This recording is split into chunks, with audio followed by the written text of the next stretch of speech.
Howdy folks, thanks for checking out this lesson here at Music with Ryan.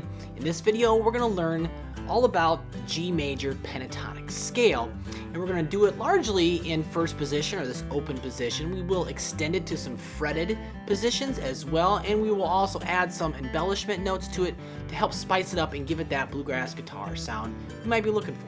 Now this lesson is not a how to use the scales.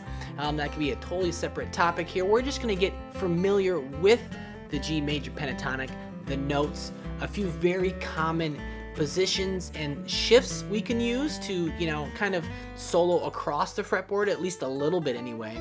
So again, we're going to just get familiar with learning the scale patterns, very common scale patterns, and how to embellish them a bit, but we're not going to get necessarily into how to use them directly into a tune. So the G major pentatonic consists of 5 different notes, and it starts with G, of course, and then A, B, and then D, so skipping the C, and then E, and then it starts over, goes back to G. So if I put those tabs up on the screen there, I can play you the first, the most basic scale pattern here. Starts on the low string, 3rd fret, and then I'll work my way up here. A, B, D, E, and then it starts over, right? The next octave, G, A, B, D, E, and then here's our G again. And then I'll just descend to go back down to the low note.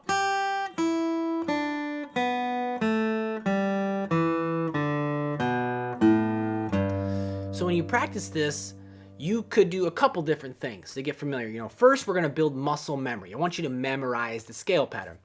Second, you can name the notes as well. So important, because when we solo or improvise, we want to know the notes we're landing on, or our target notes that we're shooting for. Okay, so it's super important to go through and be like G, A, B, D, E, G. You want to know the names of the notes that you're playing. And then next, you can work on the right hand by going down, up, picking, because this is vital in bluegrass music, to be able to play tunes up to speed and do it cleanly. So I can really work on my down up, because scale, I can memorize it first, right, in the left hand, and then I can watch my right hand. I can make sure that I'm going down up, down up, down up, down up, down. Okay.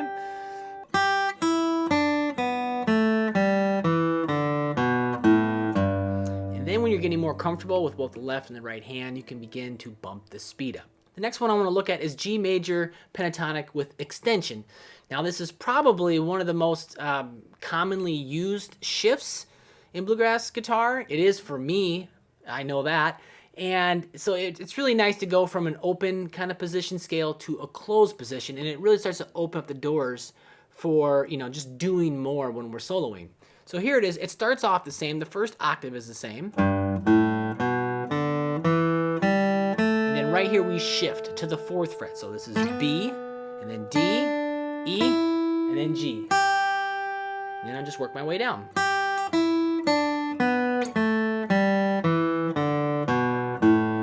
So again, it just opens up more doors when we go from, a lot of open strings, but now we're gonna go to a fretted note.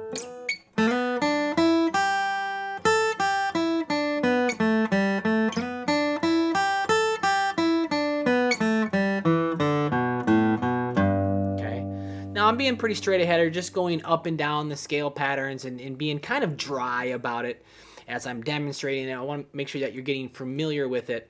And so to spice things up, I want to do another very common thing, or a move, or adding a note to spice things up. And it's the flatted third. So the B is the 3rd of G, and if we flat that, that's B flat. Now this will instantly give it a little bit of a bluesy tinge, okay? And that's often what we do in bluegrass music. We will borrow some bluesy notes, flatted 5s and flatted 3. And in this case, we're going to play that same scale, G major pentatonic, but we're going to add one note, and that's going to be the B flat. So here it is.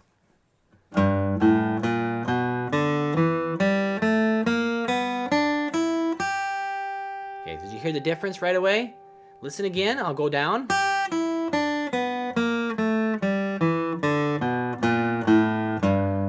A little more bluesy, right? There's a little bit more, sauce in there, if you will. We've just, scraping the surface of what we can do.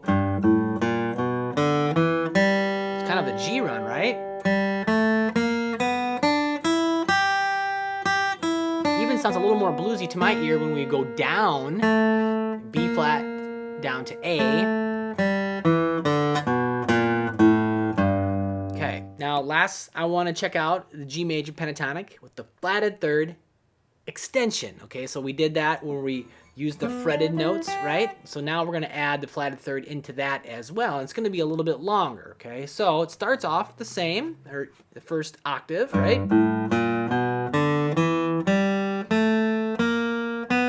Make sure you get there with your third finger, and then sneak your first finger in here. And 3, then shift up to 5. Yeah, up to 5. And that's a B note. So I'm not resolving here to G. It might sound a bit unresolved, but I'm just working my way up. And then now I'll work my way down. Make sure you shift there.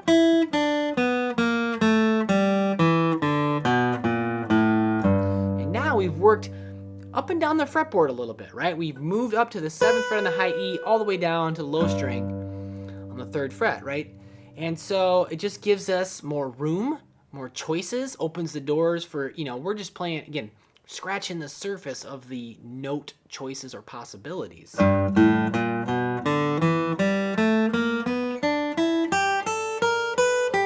hit my G note right there. It's not on the tab, but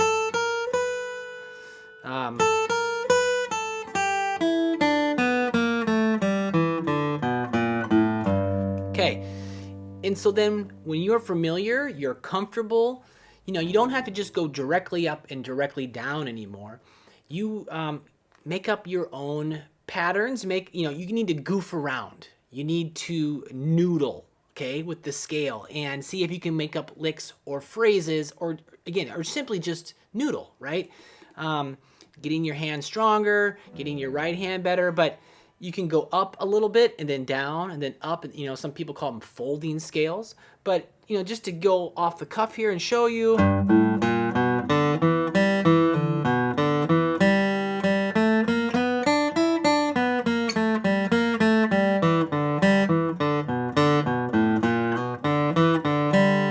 was just moving, going up and going down.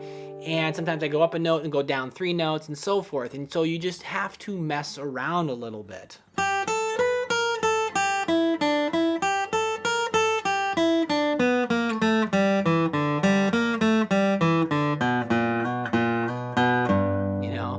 Have fun with it, okay? So there's some insight on the G major pentatonic scale. And, I hope it helps you just get familiar with the positions, you get the muscle memory built up in the left hand, and your picking direction in the right hand, and also being able to name the notes, okay? I can't stress enough. Be able to name the notes as you play it. It will really help you in the long run, okay? If you have any questions about this, feel free to leave them here on the YouTube page, and I will do my best to answer them. And be sure you're on the lookout for more lessons in, more scale lessons in the key of G, and the key of D, and the key of C.